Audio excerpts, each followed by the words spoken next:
Do I think Trippie has a chance to come back?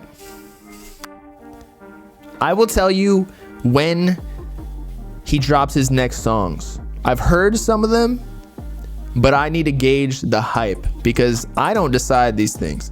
It's really like, how is everybody in the game feeling about him? Not necessarily me.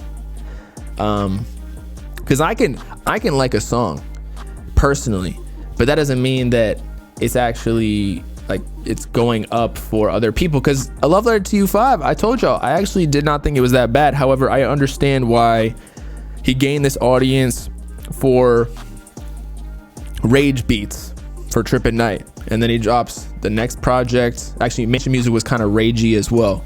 It's like hype, dark shit, and then all of a sudden he just transitions straight to love music. Like, he knows too. He knows that it was a drastic change, and so that's why obviously it flopped. So yeah, we'll see. Again, when he drops the next snippet, because remember, Miss the Rage, he was kinda, I wouldn't say he was running out of hype, but that was coming off of Pegasus, right? And Pegasus was shat on for a good minute, especially because it leaked like months before it released officially. And he was on the horse in the cover. And so it was easily clownable, let's be honest. Easily memeable, actually, let's say. And so, I don't know, people think it's over for him every other album, I want to say, like Exclamation Point, right? And then there was Pegasus, what I just mentioned.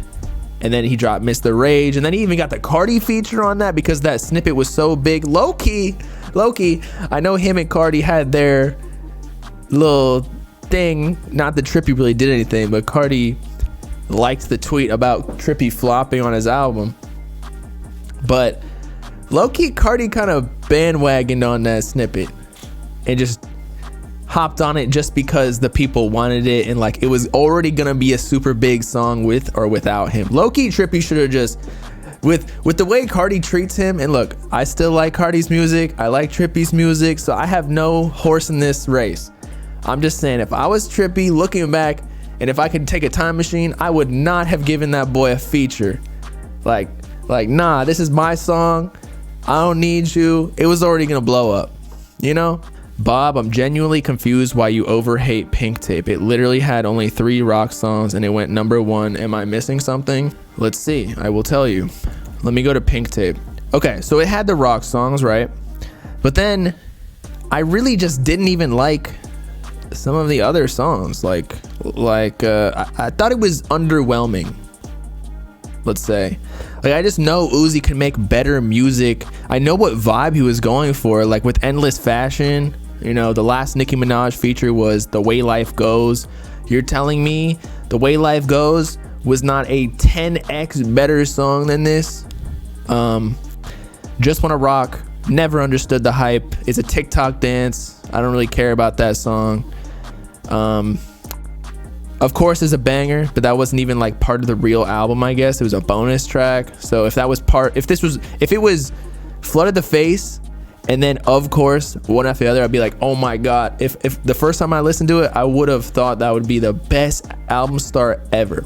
Now, I liked Rehab and Days Come and Go. Obviously, I like Zoom as well. That's a good ending.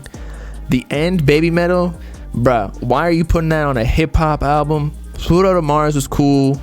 Werewolf, I don't even know why I liked this at the time. I guess it was like an interesting experience, let's say, but we already talked about how Pink Tape was definitely, you know, again, just interesting. It was like watching a horror movie almost. Like, whoa, what the fuck did I just watch with blood gushing everywhere?